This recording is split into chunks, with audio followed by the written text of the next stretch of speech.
السلام علیکم، میں سمیع ابراہیم ہوں اور آپ دیکھ رہے ہیں ہمارا یوٹیوب اور فیس بک چینل۔ اپوزیشن نے سپریم کورٹ کا بائیکاٹ کیا ہے حمزہ شہباز کیس میں۔ اب سپریم کورٹ کے پاس آپشن کیا ہے، اور رات کو جو پی ڈی ایم کا اجلاس ہوا انہوں نے کیا حکمت عملی بنائی ہے، کس طریقے سے وہ اب آگے بڑھیں گے، اور اس سارے ماحول کے نتیجے میں کہیں کوئی ماورائے آئین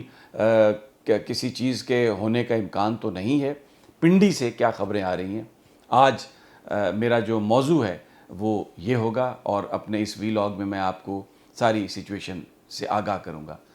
توقع یہ تھی کہ جب سپریم کورٹ نے کل فل کورٹ بینچ بنانے کی استدعا کو مسترد کیا اور آج یہ کہا کہ 11:30 بجے جو وکلاء ہیں ڈپٹی اسپیکر کے، چودھری شجاعت کے، وہ اور پیپلز پارٹی کے اور حمزہ شہباز کے، وہ آ کے میرٹ پر دلائل دیں گے۔ چودھری پرویز الہی کے وکیل نے بھی، علی ظفر صاحب نے میرٹ پر دلائل دینے تھے، لیکن پی ڈی ایم نے یہ پہلے ہی اعلان کر دیا تھا کہ اگر یہ اس بینچ نے فل کورٹ بینچ بنانے کی استدعا مسترد کی تو ہم اس کا بائیکاٹ کریں گے۔ بعد میں رات کو پی ڈی ایم کا اجلاس ہوا، جس میں مریم نواز اجلاس میں تو شریک تھی، لیکن بعد میں جو پریس کانفرنس تھی اس میں وہ شریک نہیں ہوئی، اور اس کی وجہ یہ ہے کہ بہت ساری باتیں انہوں نے کیں جو پیپلز پارٹی نے اور مولانا فضل الرحمان نے ان کو مسترد کر دیا۔ سب سے پہلے تو مریم نواز نے یہ کہا کہ ہمیں فوری طور پر گورنر راج لگا دینا چاہیے پنجاب میں، کسی قیمت پر بھی ہم پنجاب نہیں لوز کر سکتے۔ اگر ہم نے پنجاب لوز کیا تو ہم سیاسی طور پر بھی برباد ہو جائیں گے، اور ہمارے اوپر جو کیسز ہیں، اور اگر پنجاب عمران کے ہاتھ میں آ گیا تو جو اس وقت ہمارا اپر ہینڈ ہے وہ سارے کا سارا ختم ہو جائے گا۔ پیپلز پارٹی نے اس بات کی مخالفت کی، اس لیے نہیں کی کہ وہ کوئی بڑا ڈیموکریسی پر بلیو کرتے ہیں یا وہ سمجھتے ہیں کہ نہیں یہ مینڈیٹ چھیننے والی بات ہے۔ انہوں نے کہا کہ یہ اختیار ہمارے پاس نہیں ہے، کیونکہ جو سپریم کورٹ آف پاکستان ہے انہوں نے حمزہ شہباز کو صرف ایک ٹرسٹی وزیر اعلیٰ بنایا ہے، وہ کوئی الیکٹڈ چیف منسٹر نہیں ہے، وہ تو ایڈوائز ہی نہیں کر سکتے کہ وہ کریں گے اس کو، اور پھر اس کے بعد اگر اسمبلی سے اس کی توثیق کروانی ہے تو وہ بھی نہیں ہم کر سکتے، اس لیے کہ یہاں پر جو صوبائی اسمبلی ہے اس میں تو اب اکثریت ان کی ہے، تو اس لیے یہ ہمارے گلے پڑ جائے گا، اور یہ اس وقت سپریم کورٹ کے احکامات ہیں کہ کوئی وہ بڑا قدم نہیں اٹھا سکتے، تو یہ معاملہ خراب ہو جائے گا۔ لیکن مریم نواز اس بات پر ضد کرتی رہیں کہ ہمیں یہ کرنا چاہیے۔ پھر اس کے بعد انہوں نے اور بھی بہت سارے اقدام تجویز کیے، جن میں ججز کے خلاف کیمپین تھی، اور یہ بھی ایک تجویز پیش ہوئی وہاں پر کہ جو ججز کے گھر ہیں ان کا گھیراؤ کرنا چاہیے، وہاں پر ہمیں اپنے ورکرز بھیجنے چاہیے۔ لیکن مولانا فضل الرحمان اور دوسرے تمام جو اکابرین تھے وہ اس بات کی طرف مائل نہیں تھے، ان کا یہ کہنا تھا کہ یہ اس طرح سے سچویشن بالکل ہمارے ہاتھ سے نکل جائے گی۔ پھر بعد میں جو پریس کانفرنس ہوئی اس میں مریم نواز صاحبہ نہیں آئیں۔ اب ابھی تک کا جو فیصلہ ہے سپریم کورٹ میں، پیپلز پارٹی، ڈپٹی اسپیکر حمزہ شہباز اور چودھری شجاعت کے جو وکیل ہیں وہ پیش نہیں ہوں گے۔ تو اب سپریم کورٹ کے پاس کیا چوائسز ہیں؟ ایک تو چوائس یہ ہے کہ ان کے وکلاء نہ آئیں، یہ دلائل نہ دیں، اور supreme court of Pakistan x party فیصلہ کر دے کہ کل بھی دلائل جو دیے تھے اس میں وکلاء کے پاس اس بات کا جواب نہیں تھا، تو اس لیے اب ہم اس کا یہ فیصلہ کرتے ہیں۔ لیکن ایک اور چوائس بھی ہے ان کے پاس، کیونکہ اس وقت جو ان پر عدم اعتماد کا اظہار کیا ہے، اس وقت جو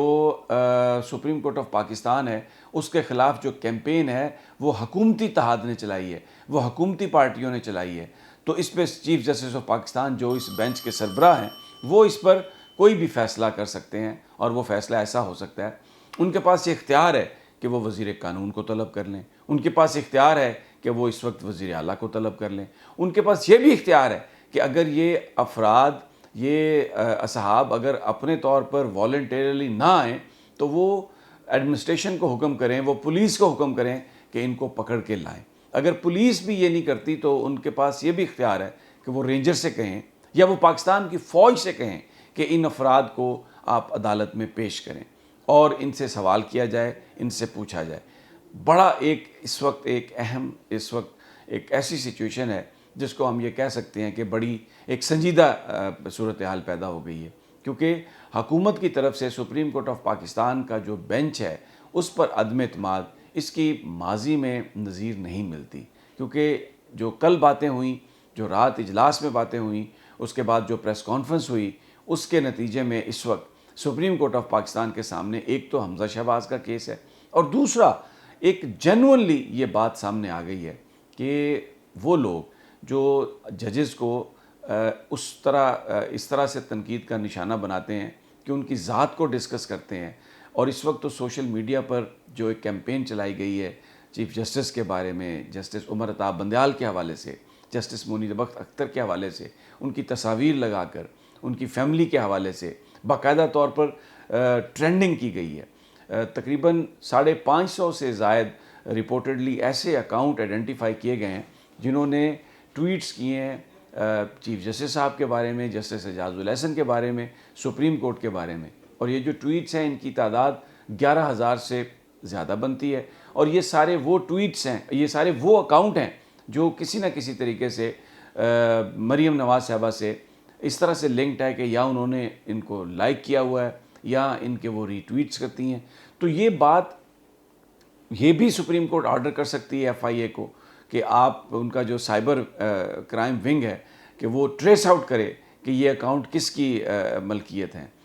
نون لیگ اور پیپلز پارٹی یہ چاہتے ہیں کہ سپریم کورٹ کے ساتھ ایک بھرپور لڑائی ہو تاکہ وہ لوگوں میں جا کے یہ کہہ سکیں کہ وہ تو سیاسی شہید ہیں، انہیں تو انصاف نہیں ملا، جیسے پہلے نہیں ملا تھا اب انہیں انصاف نہیں ملا. لیکن اس وقت جو ایویڈنس ہے وہ یہ سجیسٹ کرتا ہے کہ اگر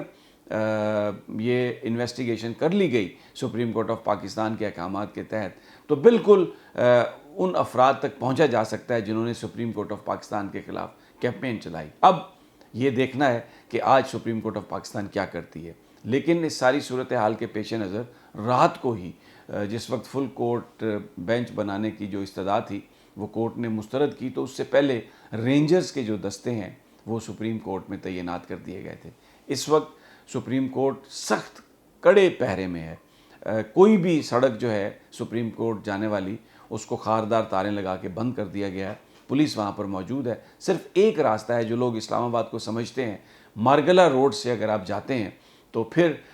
سیکریٹریٹ سے ہوتے ہوئے اور پارلیمنٹ کے سامنے سے گزرتے ہوئے آپ سپریم کورٹ آف پاکستان پہنچ سکتے ہیں. لیکن راستے میں وہاں پر بھی پولیس کی کم از کم 3 چوکیاں ہیں جن سے آپ نے گزرنا ہوگا، اور آپ کو اب بتانا ہوگا کہ آپ کیوں جا رہے ہیں. آپ کی کریڈنشلز وہ لیں گے، آپ کا شناختی کارڈ لیں گے. وکلاء کو، صحافیوں کو جانے سے نہیں روکا جا رہا. سیاسی جماعتوں کے صرف وہ لوگ جا سکتے ہیں جن کا نام ان کی جماعتوں نے دیا ہے. تو very interesting situation in Pakistan, اور آج جو ہوگا ہم آپ کو دیکھتے رہیں گے. Stay tune to our YouTube and Facebook channel. انشاءاللہ آپ کو ہم اپڈیٹ دیتے رہیں گے. اپنا اور اپنے ساتھیوں کا خیال رکھیے گا. جلد ملاقات ہوگی. اللہ نگہبان.